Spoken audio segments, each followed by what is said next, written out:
दोस्तों, आज का वीडियो बड़ा महत्वपूर्ण है और इस बुद्धिस्ट विचार चैनल में आप सभी लोगों का स्वागत है। साथियों, आज़ादी को मिले 75 साल बीत चुके हैं, फिर भी शूद्र और जो अंत्यज हैं पूर्णतः हिंदू नहीं बन पाए। अगर सभी हिंदू होते तो ये एक दूसरे को समानता का व्यवहार करते, ब्राह्मणों और शूद्रों में रोटी बेटी का संबंध होता और एक साथ बैठ कर के खाना खाते अगर सभी हिंदू होते। लेकिन ये आज तक ऐसा नहीं हो पाया। इसका क्या कारण रहा? तो हमने इसमें ये स्मृति और जो श्रुति है तथा अन्य इनके ग्रंथों को, धर्मशास्त्रों को पढ़ा तो पता चला कि इसका कारण जो है, इसका जो मुख्य कारण है वो हिंदुओं के धर्मशास्त्र ही है। और हमें कि ये धर्मशास्त्रों में जो बातें लिखी हैं उनका ज्ञान सिर्फ द्विज जातियों तक ही सीमित रहा है। ये धर्म ग्रंथों का जो ज्ञान है वो द्विज जातियां, ब्राह्मण, क्षत्रिय, वैश्य, इन्हीं तक सीमित रहा है। इन शास्त्रों का ज्ञान किसी भी शूद्र या अंत्यज को नहीं बताया गया है। इसकी कोई जब जानकारी नहीं हुई है तो पंडा पुरोहित जिस तरह से इन अंत्यज और शूद्रों को बताते रहे उसी प्रकार से ये उनको फॉलो करते रहे, उनकी बात को मानते रहे। और आगे हम इनके जो ऋषि मुनि हैं, तो ऋषि मुनियों ने क्या क्या बातें इन शूद्रों और अंत्यजों के विषय में, के बारे में क्या क्या कहा है।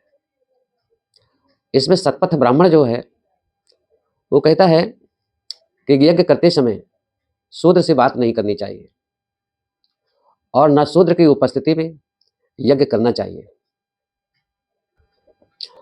आगे सतपथ ब्राह्मण जो इनकी कथक संहिता है, वो संहिता में देखिए भाई ये क्या कहते हैं।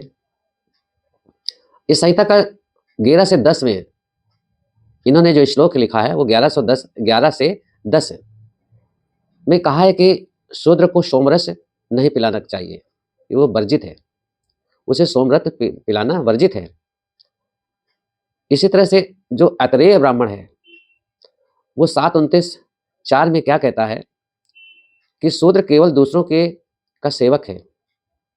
शूद्र जो है वो सिर्फ जो है दूसरों का सेवक है, इसके अतिरिक्त उसके लिए कोई अधिकार शास्त्रों में नहीं प्राप्त है। आखिर इनका अधिकार जो है, शूद्रों का अधिकार, यह किसी भी शास्त्र में नहीं लिखा गया है। ऐसा क्यों?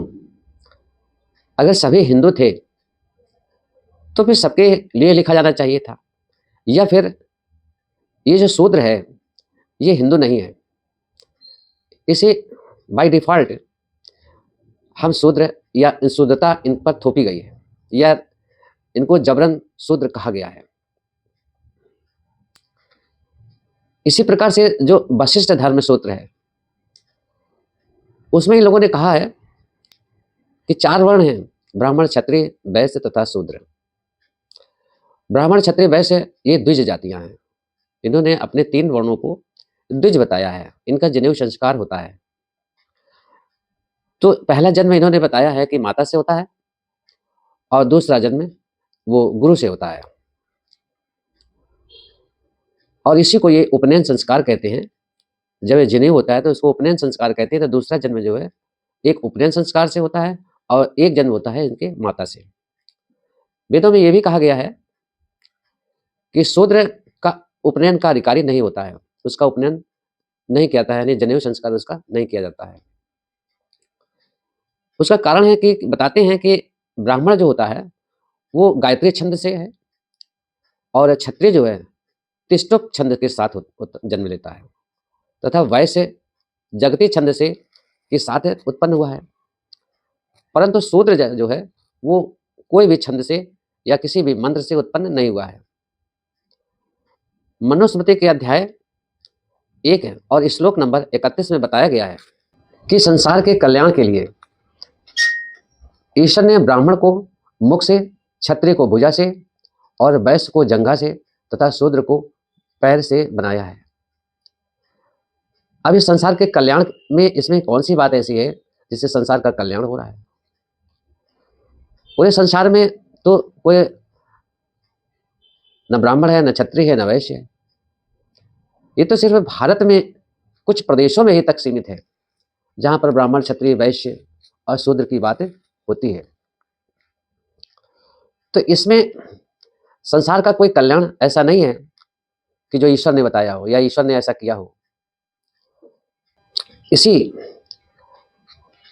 इसी में इन्होंने ये भी बताया है कि ब्राह्मण, क्षत्रिय, वैश्य द्विज है, परंतु शूद्र का एक ही जन्म होता है। यानी ब्राह्मण, क्षत्रिय, वैश्य का जन्म जो है 2 बार होता है, एक माता से और दूसरा उपनयन से। लेकिन शूद्र का जन्म जो है वो एक ही बार होता है। ये बातें अध्याय 10 में श्लोक संख्या 4 में ये लिखी हुई है। मैं ये सारी बातें कोई अपने मन से नहीं कह रहा हूं, इन्हीं के धर्म शास्त्रों में, श्रुतियों में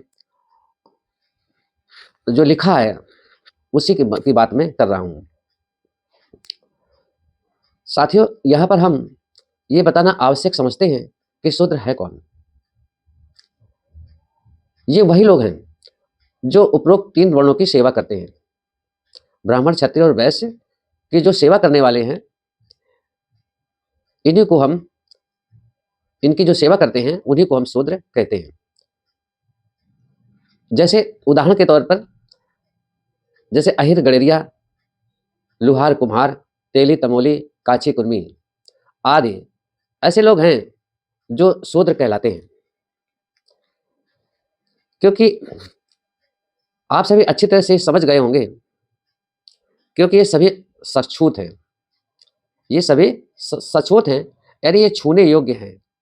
ये घरों में जाकर के जो सेवा का कार्य होता है वो करते हैं।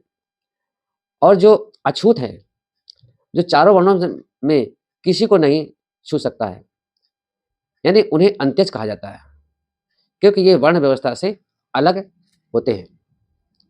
तो हिंदू धर्म के ग्रंथों में जो ब्राह्मणों ने लिख रखा है वो सभी जो है शूद्रों के लिए लिखा है। जो भी लिखा है वो सभी शूद्रों के लिए लिखा है, अंत्यजों के लिए ये नहीं है, क्योंकि वे इस वर्ण व्यवस्था से वो अलग है। अब इन्हें भी लोग जो है बाय डिफॉल्ट शूद्र ही मानते हैं, वो अति शूद्र कह देते हैं, लेकिन वो वर्ण व्यवस्था से अलग रहे हैं शुरू से। अब और सुन लीजिए। अब देखिए, विष्णु स्मृति जो है, विष्णु भगवान की स्मृति में क्या आता है, वो क्या सुनाते हैं, तो सुन लीजिए।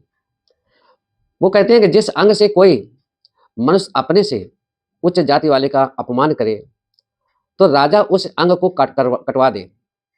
यानी विष्णु स्मृति में लिखा है कि अपने से उच्च जाति का यदि कोई अपमान करे तो उसको क्या करना चाहिए कि उस अंग को, जिस अंग से वो अपमान करे, उस अंग को कटवा देना चाहिए। यानी कटवा दिया जाए।